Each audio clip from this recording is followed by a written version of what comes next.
మన మిక్కిలి వినయంతో బ్రతిమలాడి వేడుకొచ్చిన పలుకుతండి. కూడి వచ్చిన దేవుని పిల్లలని మీ అందరికీ మన రక్షకుడు ప్రభు అయిన క్రీస్తు యేసు వారి నామమున నా యొక్క శుభాభివందనాలు తెలియజేసుకుంటున్నానండి.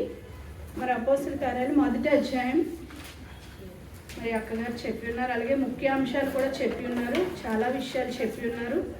మరి అవన్నీ మీరు చక్కగా మననం చేసుకుని మరలా అడిగిన వెంటనే తెలియజేసినందుకు మీ అందరికీ మరొకసారి మరి మీ అందరినీ అప్రిషియేట్ చేస్తున్నాను, ప్రశంసిస్తున్నాను.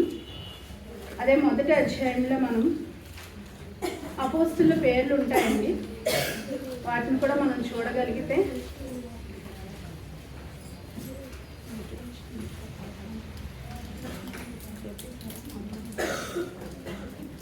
మరొకసారి థెయోఫిలా అనే పదాన్ని మనం చూడగలిగితేనండి, మరి దేవుని మాటలు ఎవరికి రాయబడ్డాయి? క్రొత్త నిబంధన ఎవరికి రాయబడిందండి? ప్రపంచ క్రైస్తవులకు రాయబడింది, అంతే కదా.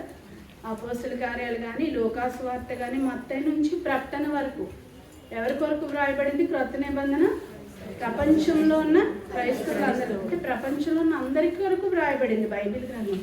కానీ ఎవరైతే క్రీస్తుని నమ్ముతారో వారే కదా దాన్ని అనుసరిస్తారో, చదువుకుంటారు. కాబట్టి క్రైస్తవులకు రాయబడింది. మరి థెయోఫిలా అని ఆయనకి దేవుని మాటలు రాస్తున్నారు పరిశుద్ధాత్మ దేవుడు అంటే, పరిశుద్ధాత్మ దేవుడు రాయించిన మాటలు క్రైస్తవులకైతే థెయోఫిలా ఆయన కూడా ఒక మంచి క్రైస్తవుడు అని మీరు అనుకోవాలి.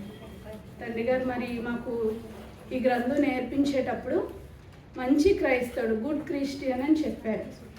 అలాగే మనకి నెట్లో మరి దేవుని ప్రేమికుడు అని కూడా ఇవ్వడం జరిగింది. దేవుణ్ణి ఎవరు ప్రేమిస్తారండి? క్రైస్తవులే కదా ప్రేమిస్తారు, దేవుని నమ్మిన వారే ప్రేమిస్తారు. కాబట్టి ఇక్కడ క్రైస్తవులైన మనకు రాయబడింది థెయోఫిలా అంటే ఒక మంచి క్రైస్తవునికి వ్రాయబడిన మాట. చాలామంది థియోఫిలస్ అనే పేరు కూడా పెట్టుకుంటారు. ఓకే అండి, ఇది గ్రీక్ పదం అని మనం తెలుసుకున్నాం. ఒకసారి ఆ వచనం అంతా మనం చూడగలిగితే మరి అదంతా చెప్పి ఉన్నారు అక్కగారు. అలాగే మనం 12వ వచనం నుండి చూద్దామా? అక్కడ అపోస్తుల పేర్లు ఉంటాయండి. ఒక్కసారి అపోస్తుల పేర్లు మరలా మనం చదువుకోగలిగితే ఒకసారి మీరు అందరూ మరలా చెప్పాలి నేను చెప్తున్నప్పుడు. 13వ వచనం అండి, వారు పట్టణంలో ప్రవేశించి తాము బస చేయుచుండిన మేడగదికి ఎక్కిపోయి. యేసుక్రీస్తు వారు వెయిట్ చేయమన్నారు కదండి పరిశుద్ధాత్మ దేవుని రాక కోసం, సత్యస్వరూపైన ఆత్మ కోసం. మరి మీరు వెయిట్ చేయండి, అప్పుడు మీరు సువార్తకు వెళ్దురు కానీ అని చెప్పడం జరిగింది అపోస్తులకి. కాబట్టి అపోస్తులందరూ మేడగదిలో కూడుకున్నారు.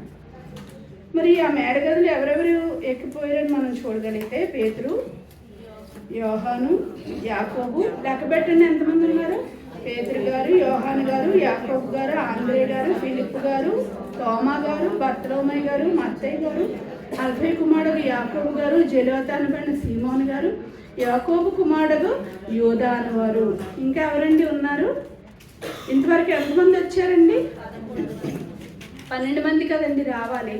ఎంతమంది వచ్చారు? 11. ఎంతమంది వచ్చారండి? 11 మంది వచ్చారు. 12 మంది కదా అపోస్తులు. ఎవరు మిస్ అయిపోయారు ఇక్కడ? యోధా గారు, ఇస్కరియోతు యోధా గారు మిస్ అయిపోయారు. మరొక యోధా ఉంటారండి, యాకోబు కుమారుడు యోధా అనేవారు ఉన్నారు. ఆ యోధా వేరు, ఇస్కరియోతు యోధా వేరు. కన్ఫ్యూజ్ అవ్వకనే మీరు ఈ పేర్లు కంటతా పెట్టండి, వచ్చేవారం అడగండి. అపోస్తులు వీరు. అపోస్తలులు అంటే పంపబడినవాడు అని అర్థం. దేనికి పంపబడ్డం? మీరు సర్వలోకానికి వెళ్ళి సర్వ సృష్టికి సువార్త ప్రకటించని తన శిష్యులైన 12 మందితో, అపోస్తులైన 12 మందితో యేసుక్రీస్తు వారు చెప్పారే, మరి ఆ అపోస్తులండి వీళ్ళు. మరి వారిలో ఎవరెవరు ఉన్నారంటే పేతురు, యోహాను, యాకోబు, ఆంద్రేయ, ఫిలిప్పు, తోమా, బర్తలోమై, మత్తయి, అల్ఫై కుమారుడు యాకోబు, జెలోతా అనబడిన సీమోను, యాకోబు కుమారుడు యూదా అనేవారు. ఇస్కరియోతు యూదా అక్కడ ఏమైపోయారంటే తప్పిపోయారు. ఎందుకు తప్పిపోయారు మీ అందరికీ తెలుసు. ఎవరిని అప్పగించారట? యేసుక్రీస్తు వారిని అప్పగించారు. దానికి వద్దామండి. 14వ వచనంలో మనం చూస్తే ఒకసారి మరలా నేను చదివేస్తాను, మీరు వినండి. వీరందరూ, వీరితో కూడా కొందరు స్త్రీలు, వీరే కాదండి 12 మంది అపోస్తులతో పాటు ఆ మేడగదులు ఎవరెవరు కూడుకున్నారంట? కొందరు స్త్రీలు కూడా ఉన్నారట మనలాంటి వాళ్ళు. అర్థమైందా మీకు? అపోస్తులకు ఫాలో అయిన వారు కూడా ఉన్నారు. కొందరు స్త్రీలు కూడా కూర్చున్నారంట. అందులో ఎవరున్నారు? యేసు తల్లి అయిన మరియయు ఆయన సహోదరియగు సహోదరులను మరియు ఆయన సహోదరులు అంటే ఎవరండి? సహోదరులు అంటే ఎవరు? యేసుక్రీస్తు వారి సహోదరులు మారారా? ఆయన మరణించిన తర్వాత మారారా? వారు కూడా వచ్చారు. ముందంతా వెళ్ళిపో అన్నారు కదా, అంతే కదండి. చనిపోతేనే బుద్ధి వస్తుంది కొంతమందికి. బతుకున్నంతసేపు వేధించుకొని తింటారు, చనిపోయిన తర్వాత అయ్యో అని విలువ తెలుస్తుంది, మనుషుల విలువ. కాబట్టి ఇక్కడ వాళ్ళు మారినట్టుగా మనం చూస్తాం. ఎందుకంటే యోధా పత్రిక రాసిన యోధా గారు ఎవరండి? యేసుక్రీస్తు వారి సహోదరుడు. ఆయన మారిన తర్వాత తను తగ్గించుకుంటూ ఏమని రాస్తారంటే, యేసుక్రీస్తు దాసుడనని మాట్లాడుతూ ఉంటారు. నేను తమ్ముడిని, నేను సహోదరుని గొప్పగా చెప్పరు. ఎందుకంటే చాలా బాధించారు కదా వాళ్ళు బ్రతుకున్నప్పుడు. నువ్వు వెళ్ళిపో, నీ వాళ్ళు చూచినట్టుగా వారి దగ్గర నువ్వు సూచక్రియలు చేయని. ఎక్కడ వాళ్ళకి ప్రాణభయం, ప్రాణగండం ఉంటుందేమో, రోమా సైనికులు యేసు తమ్ముళ్ళని కూడా పట్టుకెళ్ళిపోతారేమో అని వాళ్ళు తగిలేయడం జరుగుతుంది. తర్వాత మరణించిన తర్వాత వాళ్ళు మారడం జరుగుతుంది. ఓకేనా?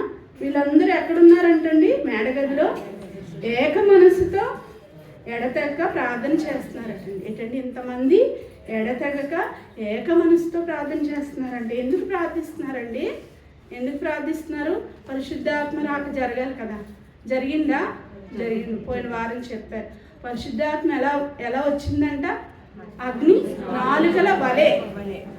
నాలుకల వలె విభాగింపబడి ఒక్కొక్కరి మీద, ఎవరి మీద రాలింది? అపోస్తుల మీదే వచ్చింది. అప్పుడు వాళ్ళు అన్య భాషలు, అంటే ఇప్పుడు ఆ 12 మంది అపోస్తులు మాట్లాడుతున్నారు అనుకోండి అన్య భాషలు. హిందీ వాడు వస్తాడు, హిందీ వాడికి హిందీలో అర్థమైపోతుంటుంది. తెలుగు వాళ్ళు వస్తే తెలుగుడికి తెలుగులో అర్థమైపోతుంటుంది. ఎవరు ఆ ప్రాంతానికి, ఆ లోపలికి వచ్చినా వారి భాషలో వాళ్ళకి వాక్యం అర్థమైపోతుందంట. ఈ యొక్క శక్తి ఎవరిచ్చారు అంటే అపోస్తులకి దేవుడు ఇచ్చాడు. ఎందుకంటే వాళ్ళు విద్య లేని పామర్లు కదా. కాబట్టి వారి భాషల్లో అర్థమయ్యే విధంగా బోధించే జ్ఞానం. భాషలు అనేవి ఎవరు పుట్టించారు? భాషలు అనేవి బాబేల్ దగ్గర తారుమారయ్యాయి కదా. భాషలు అనేకమైన వచ్చాయి కదా. ఎవరు పుట్టించారు భాషలు? దేవుడే. అర్థమవుతుందా? కాబట్టి దేవుడు ఇవ్వగలడా? ఇవ్వగలడు. ఆయన వారిని ముట్టి ఆ భాషలను అనుగ్రహించడం జరిగింది. ఎందుకంటే వాళ్ళకి చదువు లేదు కనుక వాళ్ళు మాట్లాడారు. మరి ఆ విధంగా పరిశుద్ధాత్మ దిగినప్పుడు ఏం జరిగిందో మీరు పోయిన వారం విన్నారు. మళ్ళీ ఇక్కడ 15వ వచనంకి వచ్చేసరికి ఆ కాలం ఇంచుమించు 120 మంది. ఎంతమంది కూడుకున్నారట? వారు కాకుండా అంటే మెయిన్ వాళ్ళ పేర్లు చెప్పారండి. ఏస్తలేన్, మరియా, కొందరు స్త్రీలు అని చెప్తూ, అలాగే ఆయన సహోదరులు అని చెప్తూ, ఇంకా ఎంతమంది ఉన్నారట మెంబర్స్? వాళ్ళ పేర్లన్నీ రాయించలేరు కదండి. ఎంతమంది ఉన్నారట? 120 మంది. గుర్తుపెట్టుకోండి, 120 మంది ప్రారంభంలో కూడుకున్నారు. మైండ్లో పెట్టుకుని, ప్రారంభంలో ఎంతమంది కూడుకున్నారు? 120 మంది కూడుకున్నారు. 16వ వచనం చూడండి. సహోదరులారా, యేసును పట్టుకున్న వారికి త్రోవ చూపిన యూదాను గూర్చి, యేసును పట్టుకోవడానికి వచ్చిన వారికి ఎవరు త్రోవ చూపించారట? శత్రువులైన యూదుల్లో చాలామంది వారు చూపించలేదండి. పక్కనున్న అపోస్తులుడే త్రోవ చూపించారు. మీకు అర్థమవుతుందా? ఎవరు మనల్ని అప్పగిస్తారు? సొంత వారే. ఎవరు మనకి ద్రోహం చేస్తారు? కోర్టులో కేసులు చూడండి, ఎవరెవరికి మధ్య జరిగితే బంధువులు, అన్నదమ్ములు, పిల్లల మీద తల్లిదండ్రులు కేసులు వేయడం, తల్లిదండ్రుల మీద పిల్లలు వేయడం, అంతే కదా. భర్త భార్య వీళ్ళేనా ఉంటారు? బద్ధ శత్రువులు ఉంటారా? ఒకప్పుడు కలిసి ఉన్న వాళ్ళే తర్వాత విడిపోయి కేసులు పెట్టుకుంటారు. అంటే ఇక్కడ సాతాను ఎవరిలోనైనా ప్రవేశిస్తుంది. కాబట్టి ఇక్కడ యోధ అవకాశం ఇచ్చాడు. యోధ అపోస్తలత్వాన్ని పోగొట్టుకున్నాడు. మళ్ళా చూడండి 17వ వచనం, 16వ వచనం. త్రోవ చూపిన యోధాను గురించి పరిశుద్ధాత్మ దేవుడు పూర్వం పలికిన లేఖనము నెరవేరవలసి ఉండెను. ముందుగానే ఇస్కరియోతు యోధా అనేవాడు మరి యేసుని అప్పగిస్తాడు అనే విషయాన్ని, యేసుక్రీస్తు వారి జీవన విధానం లేదా యేసుక్రీస్తు వారు ఎలా మరణిస్తారనేది ముందుగా ప్రవచనంలో ఉందా? ముందుగా ఉంది. 109 కీర్తన గ్రంథం 109వ అధ్యాయం 7-8 వచనాలు ఏముంది అక్కడ? వారి జీవిత దినములు కొద్ది, వారి ఉద్యోగం వేరొకరు తీసుకొనును గాక. ఎవరి ఉద్యోగం ఎవరు తీసుకున్నారు? ఉద్యోగం అంటే ఏంటండి? దేవుని పనే ఉద్యోగం. మీరు ఏ ఉద్యోగమైనా లోకంలో చేయండి, టీచరా, డాక్టరా, ఇంజనీరా, ఏ ఉద్యోగమైనా చేయండి. కానీ దేవుడు ఇచ్చిన ఉద్యోగం ఒకటి ఉంది. మనం ఏది చేసినా చేయకపోయినా లోకంలో పని లేకుండా కూడా ఉన్నోళ్ళు ఉంటారు. ఏది చేసినా చేయకపోయినా ఒక ఉద్యోగం మాత్రం భూమి మీద పుట్టిన ప్రతి ఒక్కరూ చేయాలి. ఏంటా ఉద్యోగం? దేవుని పని, పరిచర్య అంటాం కదా, అది మనం చేయాలి. అర్థమైందా? అది ఇస్కరియోతు యోధాకు కూడా అప్పగించబడింది. ఎంత హోదా అంటే, ఎంత పెద్ద ఉద్యోగం అంటే, యేసుక్రీస్తు వారి పక్కన 12 మందిలో ఒకటిగా కూడా ఆయన ఎంచబడ్డాడు. పెద్ద ఉద్యోగమేనా? చాలా పెద్ద ఘనత వచ్చింది ఆయన. అలాంటి ఆయన ఏం చేసుకున్నాడు? యేసుక్రీస్తు వారిని అప్పగించేశాడు, పోగొట్టుకున్నాడట. అదే ఇక్కడ చెప్పబడిందండి. అతని ఉద్యోగం వేరొకడు తీసుకొని గాక. ఎవరి ఉద్యోగం ఎవరు తీసుకున్నారంటే, యూదా ఇస్కరియోతు ఉద్యోగం దేవుడు తీసేసి వేరొక అతనికి ఇచ్చేశాడు. ఎవరికి ఇచ్చారో మనం చూద్దామండి. ఎందుకంటే దేవుడు ఒక వేకెన్సీ ఉందనుకోండి, దాన్ని ఫిల్ చేసేస్తారు మళ్ళా. మీకు అర్థమవుతుందా? మోషే గారు చనిపోయారు, తర్వాత ఇశ్రాయేలుని నడిపించే బాధ్యత ఎవరికి ఇచ్చారో గాలికి వదిలేశారు దేవుని పిల్లల్ని. లేదు, మరొక నాయకత్వం దేవుడు రప్పిస్తాడు ఎక్కడి నుంచి అయినా. అది దేవుని యొక్క మరి ప్యాటర్న్ అంటే పద్ధతి. అర్థమవుతుంది. యెహోషువ గారిని నెక్స్ట్ ఆయన మరి మోషే గారు నియమించడం జరిగింది దేవుని యొక్క ఆలోచన ప్రకారం. ఇక్కడ ఇస్కరియోతు యూదా పోగొట్టేసుకున్నాడు, అది అలా ఖాళీ లేదు, ఇంకొకరు వచ్చేసారు. అందుకే చాలాసార్లు అంటాం, నేనే చేయగలను, నేను లేకపోతే అవదు అనుకోకూడదు. మీరు లేకపోతే సహాయం ఎవరి వల్ల వస్తుంది? మరొక నుండి, మరొక దిక్కు నుండి వస్తుంది అని మనం ఎస్తేరు గ్రంథంలో చదువుకుంటాం. నువ్వు ఈ దేవుని పని చేయడానికి, యూదులను కాపాడడానికి వచ్చావమ్మా నువ్వు రాణిగా. ఒకవేళ నువ్వు సహాయం చేయకపోతే, ఏదో నువ్వు రానివని నిన్ను అడుగుతున్నాను గొప్ప అయిపోకు అని తన పినతండ్రి మాట్లాడతాడు. విన్నారా? నువ్వు చేయలేదనుకో ఇంకొక నుంచి దేవుడు రప్పిస్తాడు అని చెప్పడం జరుగుతుంది. మరి ఆవిడ వినియోగించుకుందా? వినియోగించుకుంది. ఆవిడ ఉద్యోగం పోగొట్టుకోలేదు.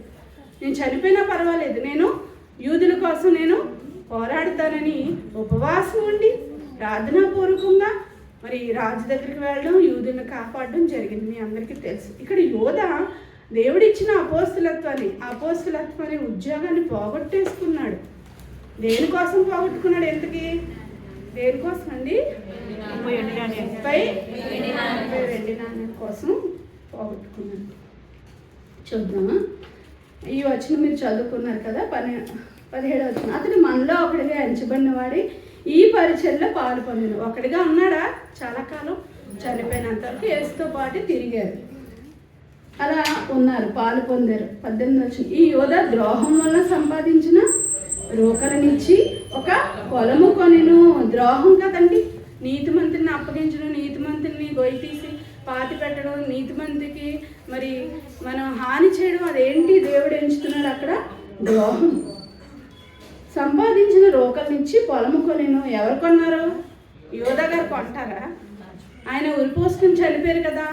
మరి ఇక్కడ యోధా గారు కొన్నట్టుగా ఉంది. కాదండి, మీరు పరిశీలిస్తే గ్రంథాన్ని, యోధా గారు వెళ్ళిపోయి, అయ్యో నేను నీతిమంతుని అప్పగించాను, మళ్ళీ పశ్చాత్తాపడిపోయి ఆ రోకల్ని 30 వెండి నాణ్యాలు తీసుకెళ్ళి మళ్ళీ ఎవరైతే ఇచ్చారో ఆ ప్రధాన యాజకుల దగ్గరికి వెళ్ళి విసిరేస్తారు. తెలుసు కదా మీకు? అంటే ఒక దగ్గర ఒక విషయం లేదనుకోండి, ఆ విషయం పూర్తిగా మీకు తెలియాలంటే ఎక్కడెక్కడ యోధా ఇస్కరియోతు కోసం రాయబడి ఉంది, మనం అదంతా చదివితే మీకు చరిత్ర మొత్తం అర్థమవుద్ది. ఎక్కడే ఉంది కదా, ఎక్కడే ఉంటుందేమో అనుకొని ఈ వచనం మీద ఆధారపడిపోయి మీరు ఉండిపోకూడదు. బైబిల్లో ఏ విషయం కోసమైనా మీకు తెలియాలంటే, ఒక ఎస్తేరు గారి కోసం తెలియాలనుకోండి, ఎస్తేరు గ్రంథం చదవండి. మరొక దగ్గర ఉందేమో ఒకవేళ, మొత్తం వెతికి అప్పుడు ఒక అభిప్రాయానికి రావాలి. అంతే తప్ప ఒక దగ్గర చదివేసి ఇదే ఉంది ఇంకెక్కడ లేదని మనం అనేకూడదు. అర్థమవుతుందండి? బైబిల్లో దేవుడు రాయించిన విషయాల మీద మాత్రం ఒక అభిప్రాయానికి మీరు వచ్చేకండి. 66 పుస్తకాలు చదివిన తర్వాతే రండి. అలా పరిశీలించిన తర్వాత తండ్రి గారు మనకి ఈజీ చేశారు. యోధా ఇస్కరియోతు కోసం మనకి ఈజీగా చెప్పారు. ఏంటి అంటే ఆయన కోసం ప్రవచనం మనం చదువుకున్నాం. అలాగే ఇక్కడికి వచ్చేసరికి ఆయన అలాగే పోగొట్టుకున్నాడు, ఆయన ప్లేస్ ఇంకొకరికి ఇవ్వబడిందని చదువుకున్నాం. ఇదంతా ఒక దగ్గర ఉండదు. ఆ యోధా కొనుక్కోలేదండి. ఆయన ఏం చేశాడు? విసిరేసి ఉరి పెట్టుకొని చనిపోయాడు. విసిరేసి ఏం చేయాలండి? నెక్స్ట్ స్టెప్ చెప్పండి. పశ్చాత్తాపడ్డాడు కదా. విసిరేసిన తర్వాత ఏం చేయాలి? తన తప్పు తను తెలుసుకున్నాడా? తెలుసుకున్నాక ఏం చేయాలి? మన తప్పు మనం తెలుసుకుంటాం. తెలుసుకొని ఏం చేస్తాం? మనం ఏంటంటే మోకరించి ప్రార్థిస్తాం. లేదా మనం ఎవరి దగ్గరైనా వాళ్ళు మనకు దగ్గరగా ఉంటే మనం వెళ్ళి క్షమాపణ అడుగుతాం. లేదా ఇంకెప్పుడు ద్రోహం చేయకుండా మనం కాపాడుకుంటాం. కానీ అతను ఏం చేశాడు? ఇంకే మొహం పెట్టుకొని వెళ్తాను? సాతాను అలా కూడా చేస్తాను. పడినా దేవుని సన్నిధికి రాకుండా సిగ్గుతో ఏం వెళ్తావు నువ్వు, చచ్చిపో అని చెప్పి అది చంపదు, మన ఆలోచనని ముందుకు తీసుకెళ్తుంది. నువ్వేం మొహం పెట్టుకుని యేసుక్రీస్తు వారి దగ్గరికి వెళ్తావు? జైల్లో ఉన్నారు కదా, వెళ్ళొచ్చు కదా, వెళ్ళి మరి క్షమాపణ అడగొచ్చు కదా. అసలు క్షమాపణ లేకుండా ఆత్మ నరకానికి తీసుకెళ్ళిపోవాలని ఎంత త్వరగా అతని ఆలోచనలు మార్చిందంటే, అప్పగించడం అలాగే చేసింది. ఎప్పటి నుంచో అతనికి ఆలోచన ఉందట, ఆలోచన అలా పెరుగుకుంటూ వచ్చింది. అప్పగించిన తర్వాత ఏమైపోయింది, అతనికే మళ్ళీ విరక్తి వచ్చింది. అర్థమవుతుందా? అంటే చూడండి, మళ్ళీ హై లెవెల్కి తీసుకెళ్తుంది, అక్కడ నుంచి పడేస్తుంది. లోకంలో చాలామందిని లోకంగా గొప్పవారిని చేసేస్తుందండి. తర్వాతకు వచ్చేసరికాలు అప్పుల బాధతో చాలా కృషించిపోతారు. వాళ్ళు అనుకుంటారు మేము చాలా గొప్పవాళ్ళం అయిపోయాం అనుకుంటారు. ఈ లోకంలో గొప్పవాళ్ళం అయిపోయామని ఎప్పుడు అనుకోకూడదండి. అసలు అవ్వకుండా ఉంటేనే మంచిది. దేవుల్లో గొప్పవాళ్ళం కావాలని అనుకోవాలి. ఎందుకంటే సాతాను ఇచ్చే గొప్పతనం ఎప్పటికైనా అది ఏం చేస్తుంది, పడగొట్టేస్తుంది. పెద్ద సినిమా హీరోయిన్ అయిపోతారు, కాల్ షీట్స్ ఉండు, విపరీతమైన డబ్బు, కోట్లు. చివరికి వచ్చేసరికి తర్వాత చరిత్ర మనం చూస్తే ఆవిడ ఎయిడ్స్ తోటి రోడ్డు పక్కన ఉందని చూపిస్తుంటారు మనం యూట్యూబ్లో. నిజంగా ఉంటారండి, చాలామంది అడుగు తిని వాళ్ళు కూడా ఉన్నారు. మన అందరికీ తెలుసు పాకిజ్ అనే హీరోయిన్ మనం చూస్తాం, యాక్టర్ని. ఆవిడ కోసం ఎందుకు చెప్తున్నానంటే, ఎన్నో సినిమాలు చేసింది. మరి ఆవిడ అనుకుని ఉండొచ్చు, అబ్బా నేను ఇలాగే డబ్బులు సంపాదిస్తాను, గొప్పగా ఉంటాను అనుకుని ఉండొచ్చు. ఇప్పుడు ఏం చేస్తుందంటే ఏడుస్తుంది, నాకు ఎవరు చూడట్లేదని. ఓల్డేజ్ హోమ్లో తనకు తానే వెళ్ళి జాయిన్ అయిపోయిందండి. ఎవరిని నమ్ముకుంది? లోకాన్ని నమ్ముకుంది. లోకంగా గొప్పదే కావాలనుకుంది. దేవుని పని దేవుని నమ్ముకున్న వాళ్ళకి తెలియదు కదండి. ఒకవేళ ఎవరైనా సువార్త చెప్పిన వాళ్ళు వింటారా? కాబట్టి సాతాను ఏం చేస్తుందంటే, నువ్వు గొప్పవాడు అయిపో, ఈ రోకలు తీసుకో, నువ్వేదో కొనుక్కో, ఏదో ఆశ కలిగిస్తాడు. దేనికి పడిపోతారో దానితోనే మనం దేనికి మనలో బలహీనత ఉంటుందో, దేన్ని మనకి ఆశ చూపితే మనం దేవుణ్ణి వదిలేస్తామో అదే పట్టుకుంటుందండి.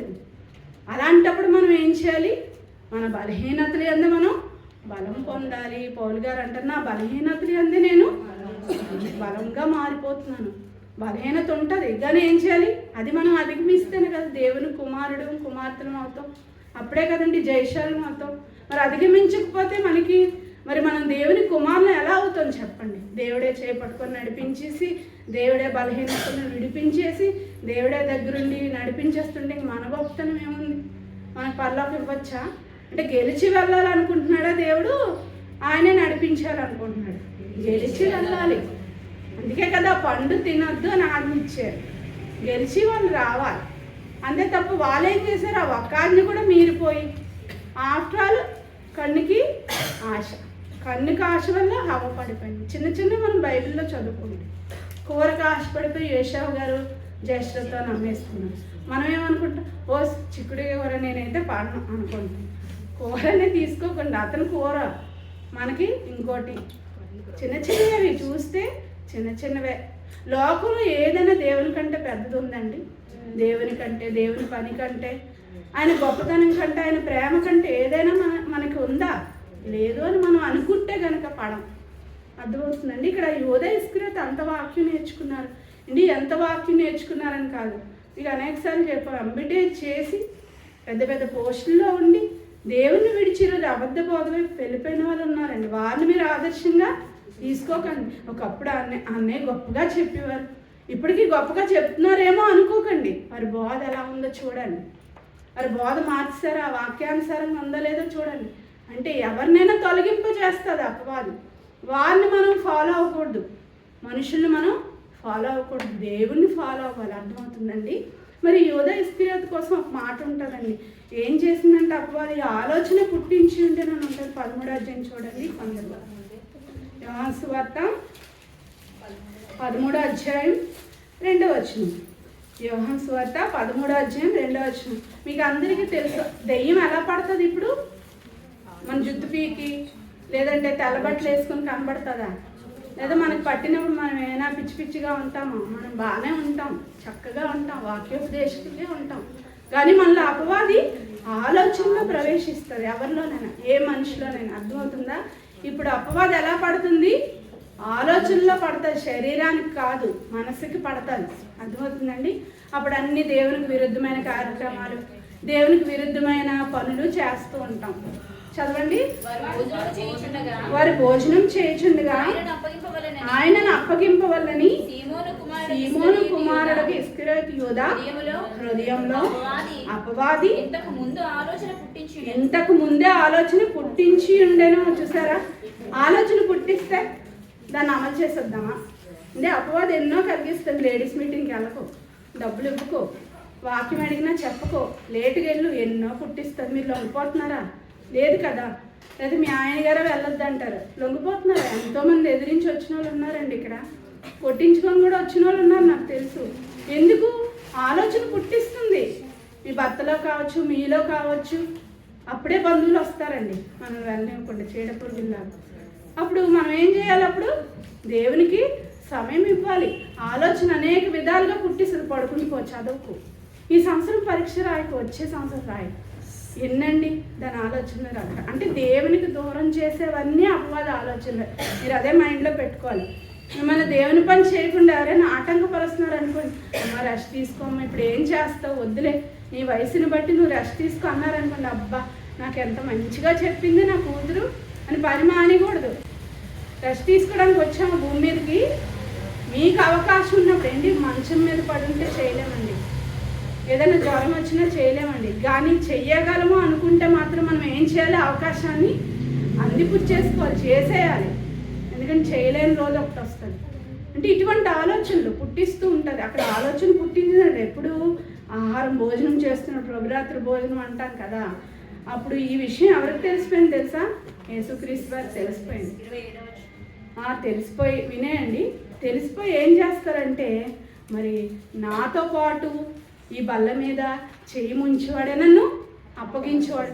మరి అంత చక్కగా ఆయన మనసులో అది బయట పెట్టేశారు కదా యేసుక్రీస్తు వారు. ఇతను ఎంత గొప్పవాడు, నా విషయాలన్నీ బయట చెప్పేస్తున్నాడని కాలు మీద పడిపోయి, బాబో మహాప్రభు నన్ను క్షమించని వేడుకోవాలి కదండి. అప్పుడైనా అవకాశం ఉందా? ఎన్ని అవకాశాలు ఇచ్చిన ఇస్కరియోతు యూదా పోగొట్టేసుకున్నాడని. ఈ ఉద్యోగాన్ని పోగొట్టేసుకోకూడదు. మనం కూడా పౌరుషం పడిపోయి ఇలాగ అన్నారు కాబట్టి నేను రాను, ఇంకా బాబాయ్ నేను ఇంక రాను బాబు, ఎందులో వచ్చేస్తున్నాయి, బాబాయ్ నేను రాను బాబు, నన్ను ఏదోటి అంటున్నారు. ఇలాంటివన్నీ ఏంటో తెలుసండి, అపవాది ఆలోచనలు. ఈ అపోస్తలత్వం లేదా ఈ ఉద్యోగం నుంచి మనం తొలగించాలని అపవాది విశ్వ ప్రయత్నాలు చేస్తుంటుంది. విశ్వ ప్రయత్నాలు మనకి ఉదాహరణ ఇస్కరియోతు యూదా నిలబడతారు. చూడండి 18 వచ్చింది. ఈ యూదా ద్రోహం వల్ల సంపాదించిన రూపాయలు ఇచ్చి ఒక పొలం కొన్ను.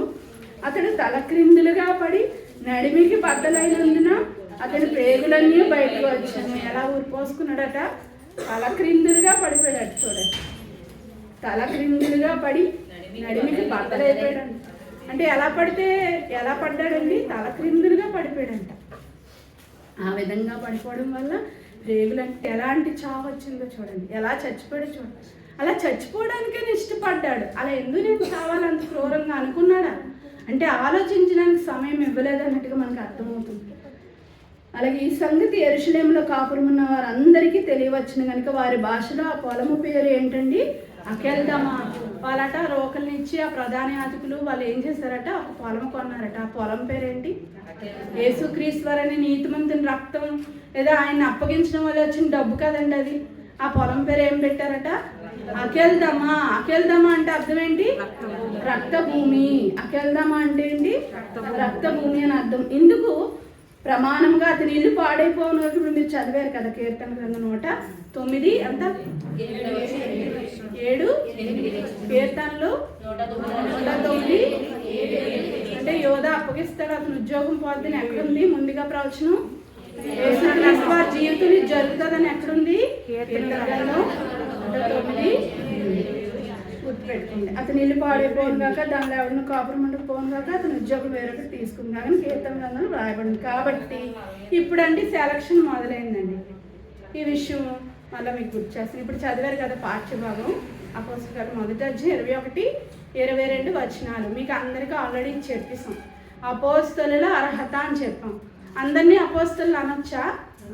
అనకూడదు. 12 మందిలో వారు ఇప్పుడు లేరు. ఇప్పుడు ఎవరైనా అపోస్తలులను పెట్టుకోవచ్చా? పెట్టుకోకూడదు. వీరు యేసుక్రీస్తు వారి చేత దేవుని సేవకి పంపబడిన వారు 12 మంది మాత్రమే. ఈ 12 మంది అపోస్తలులుగా వాళ్ళని ఎందుకు పెట్టారంటే వాళ్ళల్లో ఒకడు తప్పిపోయినప్పుడు వాళ్ళల్లో ఒకటిగా ఎవరినైనా పెట్టాలంటే ఏ అర్హత ఉండాలో తెలుసా? యేసుక్రీస్తు వారు మరి సువార్త చేసిన దినాల నుండి ఆయన మరలా ఆరోహణం చనిపోయి మళ్ళీ తిరిగి లేచి వెళ్ళిపోయారు కదా, ఇదంతా చూచి ఉండాలట అపోస్తులుడు అవ్వాలంటే. మీకు అర్థమవుతుంది? యేసుక్రీస్తు వారితో పాటు తిరిగి ఉన్నవాడే అపోస్తులుగా ఎంచబడాలి. ఏమేమి తెలియాలని చెప్తున్నారు అక్కడ, ఇది కంటతా పెట్టండి. అపోస్తుల అర్హత అనగానే మీరు అపోస్తుల కార్యాలు 1వ అధ్యాయం 21-22 వచనాల్లో ఉన్నది మీరు చెప్పాలి. ఏంటది? కాబట్టి యోహాను బాప్తిస్మం ఇచ్చినది మొదలుకొని ఎక్కడి నుండి తెలియాలి? అపోస్తులుడు అంటే బాప్తిస్మం తీసుకున్నారు కదా యేసుక్రీస్తు వారు. ఎన్నో ఏట తీసుకున్నారు? తన 30వ ఏట ఆయన యోర్దాను నదికి వచ్చి బాప్తిస్మం ఇచ్చి యోహాను గారి ద్వారా బాప్తిస్మం తీసుకున్నారు. అక్కడి నుంచి తెలియాలంటే విషయాలు అర్థమైందండి. యేసుతో పాటు ఉండాలి మొదలుకొని ప్రభువైన యేసు మన యొద్ద నుండి పరమునకు చేర్చుకొనబడిన దినము వరకు ఆయన మన మధ్య సంచరించుచుండిన కాలమంతయు ఆయనతో పాటు సంచారం చేయాలి. ఆ కాలమంతయు మనతో కలిసిన వీరిలో ఒకడు మనతో కూడా ఆయన పునరుత్థానమును గూర్చి సాక్షి ఉండుట ఆవశ్యకము. అంటే కంపల్సరీ యేసుక్రీస్తు వారు తిరిగి వెళ్ళిపోవడం కూడా చూసిన వాడై ఉండాలి. బాప్తిసం తీసుకున్న దగ్గర నుండి యేసుక్రీస్తు వారు బాప్తిసం తీసుకున్న దగ్గర నుండి యేసుక్రీస్తు వారు మళ్ళీ తిరిగి వెళ్ళిపోయినంత వరకు చూసిన వాడై ఉండాలి. అలా ఈ 12 మంది అపోస్తులతో పాటు కొంతమంది కూడా వెనకాల తిరిగారండి. ఎక్కువగా వారితో వెంబడించిన వాళ్ళు కూడా కొద్దిమంది ఉన్నారండి. వారిలో 2 సెలెక్ట్ చేశారు. అట్లా అపోస్తుల్లో 11 మంది ఏం చేశారంటే వారిలో 2 పేర్లు సెలెక్ట్ చేసి మళ్ళీ 2 పేర్ల మీద చీటీ వేస్తే ఒకటి పేరు వచ్చిందంట. చూద్దామండి, ఒకరి పేరు వచ్చిందంట. ఎవరో మనం చూద్దాం. 23వ వచనం. అప్పుడు వారు యూస్తు అని మారు పేరు గల బర్సబ్బా. ఎవరండి? యూస్తు అని మారు పేరు గల బర్సబ్బా అనబడి యోసేపు. చూడండి, ఇది కన్ఫ్యూజ్గా ఉంటుంది, మళ్ళా చెప్తున్నాను. యూస్తు అని మారు పేరు గల బర్సబ్బా అనబడి యోసేపు. అర్థమవుతుందా? యూస్తు అని మారు పేరు గల బర్సబ్బా అనబడి యోసేపు. అక్కడ వాళ్ళకి యూదులకి చాలా పేర్లు ఉంటాయండి, ఓకేనా? యోసేపు గారు కానీ ఆయనకి ఎన్ని పేర్లు ఉన్నాయి? యూస్తు అని పేరుంది, బర్సబ్బా. అర్థమైందా? అలాగే మనకి సొలొమోన్ గారి పేర్లు మనకు తెలుసు. యదీద్యా అని, లెమూయేల్ అని మనం చదువుకున్నాం. ప్రసంగి అన్న సొలొమోన్ గారే. ప్రసంగి అంటే ఆయన వేరే, లెమూయేల్ అంటే ఆయన వేరే. అలా మీరు అనుకోకూడదు కదా. అలాగే ఇక్కడ చాలా పేర్లు ఉంటాయి. యూస్తు అని మారు పేరు గల బర్సబ్బా అని యోసేపు. ఇంకొక ఆయన ఎవరు? మత్తీయా. మత్తయ్య కాదు, మత్తీయ. తీగ దీర్ఘం ఉంటుంది, గుడి దీర్ఘం ఉంటుంది, మత్తీయ. వీళ్ళిద్దరిని సెలెక్ట్ చేసి చీట్లు వేశారంట. ఓకే అండి, ఇట్లని ప్రార్థన చేసారు. వారిద్దరిని మధ్యలో నిలబెట్టి, దేవా వీళ్ళిద్దరిలో ఎవరిని మాకు చూపిస్తే వారినే మేము 12 అపోస్తలుగా ఎంచుకుంటామని దేవుడిని అడిగి వాళ్ళు పెట్టుకున్నారు. వాళ్ళకి నచ్చిన వాళ్ళని, వాళ్ళ బామర్దిని, వాళ్ళ బావని, వాళ్ళ అన్నయ్యని అలా పెట్టుకోలేదండి. మనమైతే మనకు నచ్చిన వాళ్ళు పెట్టేసుకుంటాం. అలా కాదు. అపోస్తులు అంతా దేవుని మీద ఆధారపడే వాళ్ళు సెలక్షన్ చేశారు. చూడండి ఎంత చక్కగా వాళ్ళు సంఘంలో పరిపాలించారో మనం చూస్తే మనకు అర్థమైపోయింది. 24వ వచనం. ఇట్లానే ప్రార్థన చేశారు. అందరి హృదయంలోనే ఎరిగి ఉన్న ప్రభువా. ఎందుకంటే వాళ్ళు నిల్చోబెట్టారు కానీ వాళ్ళు కూడా ఇస్కరియోతు యోధాలాగా అయిపోతారేమో, ఎవరి హృదయం ఎలా ఉందో. అందుకే దేవా అందరి హృదయంలో ఎరిగి ఉన్న ప్రభువా, తన చోటికి పోవుటకు మన చోటే ఏదండి? మన చోటేది? మన చోటేది? పరలోకం. మన పౌరస్థితి ఎక్కడుంది? ఎక్కడుందా రెఫరెన్స్? ఫిలిప్పీ 3:20. ఇది కూడా ఉంది, తండ్రి గారు అడిగిన నోట్స్లో ఇది కూడా ఉంది. ఫిలిప్పీ 3:20. ఫిలిప్పీ 3:20. మన పౌరస్థితి ఎక్కడుంది? మనం ఏ పౌరులు అంటే పరలోకంలో నివాసం ఉండిన వాళ్ళం, తండ్రిలో ఉన్నాం కదా. అక్కడి నుంచి వచ్చాం భూమి మీదకి. ఇక్కడ నుండి పరదేశకెళ్ళి మళ్ళీ పరదేశం మళ్ళీ ఎక్కడికి మన జర్నీ మొదలవుతుంది? ఎప్పుడు మొదలవుతుంది? యేసుక్రీస్తు 2వ రాకడ. అర్థమవుతుందా? మన జర్నీలు ఎలాగున్నాయో తెలుసుకోండి. ఎక్కడి నుండి ఎక్కడికి వెళ్తారు చాలా మందికి తెలియదు, తెలుసా? డైరెక్ట్ పరలోకం వెళ్ళిపోతారు అంటారు బయట క్రైస్తవులు అయితే. డైరెక్ట్ పరలోకం వెళ్ళడానికి లేదు. అందరికీ దేవుడు ఎంత పక్షపాతం లేనివాడంటే ఆదాము నుంచి లేకపోతే హేబెల్ గారి నుంచి ఎవరైతే మరణించారో మరలా యేసుక్రీస్తు వారు వచ్చినంత వరకు చనిపోయిన నీతిమంతులందరికీ ఒకేసారి పరలోకం ఇస్తాను నాయన. వీళ్ళకి ముందు వాళ్ళకి తర్వాత నేను ఇవ్వను నాయన అని వాళ్ళని మన కోసం వెయిట్ చేయిస్తున్నారు. అర్థమవుతుందా? మీరెంత గొప్ప వాళ్ళో మనం ఎంత గొప్ప వాళ్ళమో. అంత గొప్ప అబ్రహాం గారు మన కోసం వెయిట్ చేయాలి. ఒకటే అనుకోండి, మీరు నేను పురుగుని చీడని అనుకునేటప్పుడు ఒకటే అనుకోండి, అబ్రహాం గారు నా కోసం వెయిట్ చేస్తున్నా, నేను వెళ్ళాలి అబ్రహాం గారి దగ్గరికి ఎలాగైనా అని అనుకోవాలి. మీరు మనం అనుకోవాలండి. అనుకుంటే అయిపోద్దా? ఇంకా ఆలోచనలన్నీ మనం ఏం చేసుకోవాలి, ఫిల్టర్ చేసుకుంటూ ఈ ఉద్యోగాన్ని పోగొట్టుకోకుండా చేసుకుంటూ వచ్చినప్పుడే మనల్ని తీసుకెళ్తాడు, అంతే కదా. లేదంటే ఎక్కడికి వెళ్ళిపోతాం? తన చోటికి తప్పిపోయి, మన చోటు పరలోకం, అక్కడి నుంచి తప్పిపోయి ఎక్కడికి వెళ్ళిపోతాం? అపవాది దానికి సిద్ధపరచబడిన నరకాగ్నికి, నిత్యాగ్నికి పోవుడి, జారిపోవుడి, జారిపొట్టేస్తాడు. దీన్ని అర్థమవుతుందా? చూడండి ఏమని చేస్తున్నారో. యూదా తన చోటికి పోవుటకు తప్పిపోయి పోగొట్టుకున్న ఈ పరిచర్యలోను, ఈ అపోస్తుల పరిచర్య అంటే పనండి, దేవుని పని, అపోస్తులత్వంలోను పాలు పొందుటకు వీరిద్దరిలో నీవు ఏర్పరచుకున్నవాన్ని కనపరచుము, చూపించు తండ్రి మాకు ఎవరిని మీరు ఏర్పాటు చేసుకున్నారో చూపించు తండ్రి అపోస్తులుగా ఉండుటకు అని అడిగారండి. ఎంత చక్కగా ప్రార్థన చేశారండి. కట్టే కొట్టే తెచ్చే అంతేనా? తండ్రి మీరు మనసులు ఎరిగారు అని చేశారు. తర్వాత ఏం చేశారండి? తండ్రి యోధా పోయాడు కదా మరి తన చోటికి, మరి ఈ అపోస్తులత్వంలో ఈ ఉద్యోగం ఈ జాబ్లో ఎవరిని పెట్టాలి తండ్రి అని దేవుని అడిగారండి. అడిగి పేర్లు రాసి చీట్లు వేశారు. అంతటా వారు వీరిని గురించి చీట్లు వేయగా ఎవరి పేరుకి చీటి వచ్చిందట? మత్తీయ పేరుట చీటి వచ్చింది. 12వ అపోస్తులుడు ఎవరు? మత్తీయ. మత్తయి కాదు, మత్తీయ వచ్చిందంట చీటు. మత్తయి పేరుట చీటి వచ్చింది కనుక అతడు 11 మంది అపోస్తులతో కూడా లెక్కింపబడిన. అంటే ఎంతమంది అయ్యారు? 12 మంది అయ్యారు. 2వ అధ్యాయంకి వచ్చేయండి. ఇదంతా మీకు చెప్పారు అక్కగారు. ఎంత చక్కగా చెప్పారంటే, ఎన్ని విషయాలు చెప్పారంటే అసలు అక్క ఎప్పుడు కొద్దిసేపు చెప్పి ఆపేస్తారు. అలాంటి ఎంతసేపు చెప్పారో అది నోట్స్ చదవడానికి నాకు బాబోయ్ ఎన్ని చెప్పిస్తారా బాబు అనుకున్నాను. ఇవన్నీ చెప్తారనుకున్నాను, మీరు అంతకంటే గొప్ప వాళ్ళు చెప్పిస్తారని నేను. అర్థమవుతుందా? అలా మీరు ఫాలో అయిపోతే 28 అధ్యాయాలు ఉన్నాయండి. ఈ ఒక్కొక్క వారం ఒక్కొక్క అధ్యాయం అయిపోయిన 28 వారాల్లో మనకి అయిపోతుంది. అర్థమవుతుందా? మళ్ళీ రివిజన్ చేసుకోవచ్చు. ఇలా మీరు ఫాలో అవ్వాలి. ఇందులో ఉన్నవి ఏంటంటే మీకు ఫండమెంటల్స్. వారు చేసిన కార్యాలు మనము చేయాలి కాబట్టి, ప్రారంభ సంఘం ఏర్పడింది కాబట్టి అప్పుడు వారు ఏమేమైతే చేశారో మనం అవన్నీ నేర్చుకోవాలి కాబట్టి చాలా ఎసెన్షియల్, చాలా అవసరం మనకి అపోస్తల కార్యాలు. తెలుసు కదా మీకు. ఇక్కడ ఎలా రాలేదో మీ అందరూ చదువుకున్నారు, వాళ్ళు ఏ భాషను మాట్లాడారో చదువుకున్నారు. మరి ఇప్పుడు మళ్ళీ మీకు ప్రశ్న అడుగుతాను. సంఘం ఎప్పుడు ఏర్పడిందండి? ప్రారంభ సంఘం ఎప్పుడు ఏర్పడింది?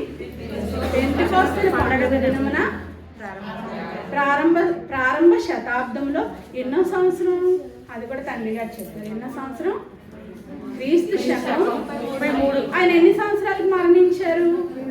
ఎప్పుడు తిరిగి వెళ్ళిపోయారు? 3.5 ఏళ్ళు కదా చేశారు. 30 ఏళ్ళకి సేవకు వచ్చారు. 3.5 ఏళ్ళు చేశారు అంటే 33. క్రీస్తు శకం అంటే క్రీస్తు పుట్టుకదండి 1 అనుకోండి. క్రీస్తు శకం 1 సంవత్సరం అనుకోండి. 33 ఏళ్ళు బ్రతికారు కదా. ఇప్పుడు సంఘం ఆయన చనిపోయిన తర్వాత కదా ఏర్పడింది. చనిపోయిన తర్వాతే కదా వాళ్ళు మేడగదిలో కూడుకున్నారు. అప్పుడు ఎప్పుడు ఏర్పడిందని మనం చెప్పాలంటే సుమారని పెట్టాలి. ఖచ్చితంగా డేట్ ఆ రోజు మనకు తెలియదు కాబట్టి ఏమని చరిత్రకారులు బైబిల్ పండితులు రాశారంటే, అంటే బైబిల్ని బట్టే క్రీస్తు శకం 33, 35 మధ్యకాలం. ఏమనాలి? క్రీస్తు శకం 33, 35 మధ్యకాలంలో ప్రారంభ సంఘం ఏ రోజు ఏర్పడింది? ఆ డేకి స్పెషాలిటీ ఉంది. పెంతెకోస్తను పండుగ దినం. పెంతెకోస్తను పండుగ దినం. మరి పెంతెకోస్తలు చర్చను పెట్టుకుంటారు. అది రైటా రాంగ్ అండి? లక్ష్మ అంటే రాంగ్. ఎందుకు? పేరులోనే ఉంది. పెంతెకోస్తు ఏందనమాట? పండుగ దినం. పండుగ పేరు పెట్టారు సంఘానికి. సంఘం అంటే ఎవరు? క్రీస్తు రక్తం కార్చాడు మన కోసం కదా, మనమే సంఘం కదా. మరి పండుగ పేరు పెట్టారేంటి? కనుక అలాగని మనం వాళ్ళ దగ్గరికి వెళ్ళి మా మమ్మీ చెప్తే మనం రానివ్వరు. నెమ్మదిగా వాళ్ళకి ముందు ఫండమెంటల్స్ చెప్పి అలాగా మనం వెళ్ళాలి. ఓకే అండి, సమయం అయ్యింది. తర్వాత భాగం మరి నా తర్వాత వచ్చిన వాళ్ళు చెప్తాను. ఇంతవరకు నేర్చుకోండి. పెంతెకోస్తు పండుగ దినాన ఎంతమంది మారారో మనం చూస్తేనండి మరి అది కూడా మీరు నేర్చుకోవాలి ఈ సందర్భంలో. పెంతెకోస్తు పండుగ దినాన క్రీస్తు శకం 33, 35 సంవత్సరముల మధ్యకాలంలో సుమారని చెప్తూ 3000 మంది పేతురు గారి ప్రసంగం ద్వారా పరిశుద్ధాత్మ దిగింది కదా. పేతురు గారు స్పీచ్ ఇవ్వడం ప్రారంభించారు. ఎవరి మధ్యలో? అన్యజనులు లేరు అక్కడ. ఎవరున్నారు? ఇశ్రాయేలీలు, యూదులు ఉన్నారు అక్కడ. అర్థమైందా? ఇలా ప్రారంభ సంఘం. ఎంతమంది? ప్రారంభ సంఘం. కూడుకోవడం ఎంతమంది? 120 మంది కూడుకున్నారు. అందులో పేతురు గారు లేచి నిలబడి అపోస్తుల్లో అగ్రగణ్యుడు కదా, ఆయన లేచి స్పీచ్ ఇస్తున్నప్పుడు ఆయన వాక్యం చెప్పిన తర్వాత ఇశ్రాయేలీలు అంటే యూదులను కూడా అనొచ్చు, వాళ్ళు ఎంతమంది మారారు? ప్రారంభ సంఘం 3000 మంది. పెంతెకోస్తు అనే పండుగ దినాన క్రీస్తుకు 33-35 మధ్య కాలంలో ప్రారంభ సంఘం 3000 మందిగా ఏర్పడింది. ఇది మాత్రం ఎప్పుడు మీరు గుర్తుపెట్టుకోండి. అపోస్తుల అర్హత అనగానే బాప్తిస్మ ఇచ్చి యోహాను గారు యేసుక్రీస్తు వారు బాప్తిస్మ ఇచ్చారు. అది మొదలుకొని యేసుక్రీస్తు వారు మరలా ఆరోహణం అయిపోయినంత వరకు తెలిసి ఉన్నవారే అపోస్తులుగా ఉండటకు అర్హులు. అపోస్తులు అంటే అర్థం ఏంటి?